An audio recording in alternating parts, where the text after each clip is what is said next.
My parents struggled with drugs, and at 14 months, I was adopted by my grandparents.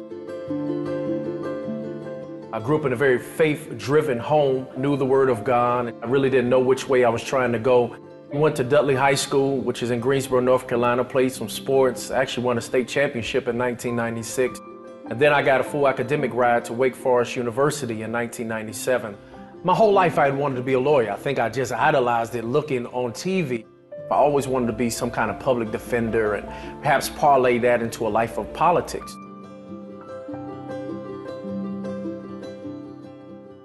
It was there in my senior year as I was preparing to get ready to go to law school. I had everything together. I just knew that I was going to be this great lawyer. Started to experience some numbness in my hands. I just assumed that it was some type of maybe carpal tunnel. I did a lot. Perhaps that was it.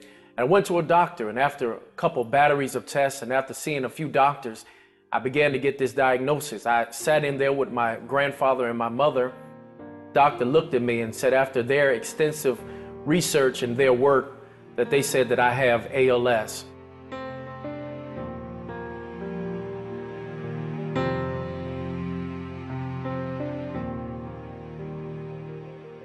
The doctor told me that I had 2 years to live. It was a shock when I first heard it. First time I ever saw my grandfather cry. There I was, 21 years old, 2001. It seemed like my dreams were dashed, things that I wanted to do in my life. Friends were calling me, telling me, man, just let it go, let go of school. But there was something on the side of me that said that just this couldn't be it. So I made up my mind that that evening I would go back to school. Wake Forest was about 25 minutes away from Greensboro.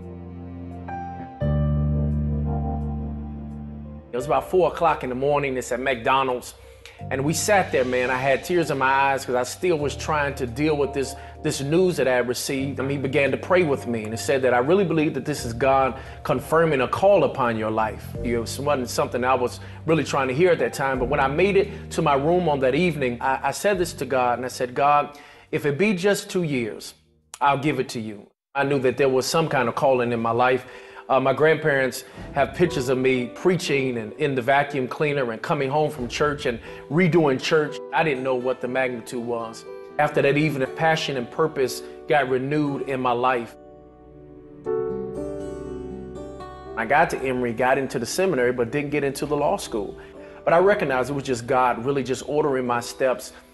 I mean, you got to understand, for the process of me getting my master's and my doctorate, I couldn't write. I had to have note takers.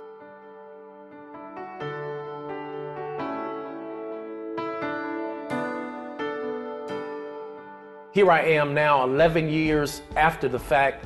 When doctors said it was supposed to be 2 years, God has been more than faithful. In those times that I should have been dead, I was able to pastor 2 churches. I've been able to complete my Master's of Divinity and also a doctorate degree. My schedule now is it's crazy.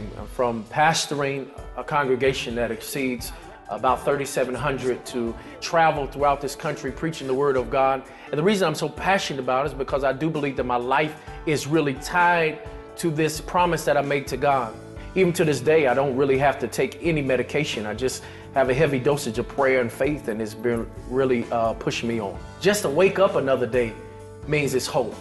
To be able to progress and move when others said I wouldn't be able to be here, that's hope.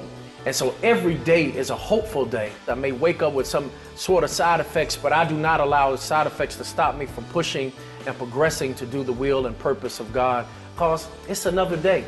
And I'm thankful that the Word of God lets us know His mercies are new every day. And so I'm just thankful for any day, because that's a lot more than doctors gave me. God ultimately is a God of hope and a God of peace and a God of joy.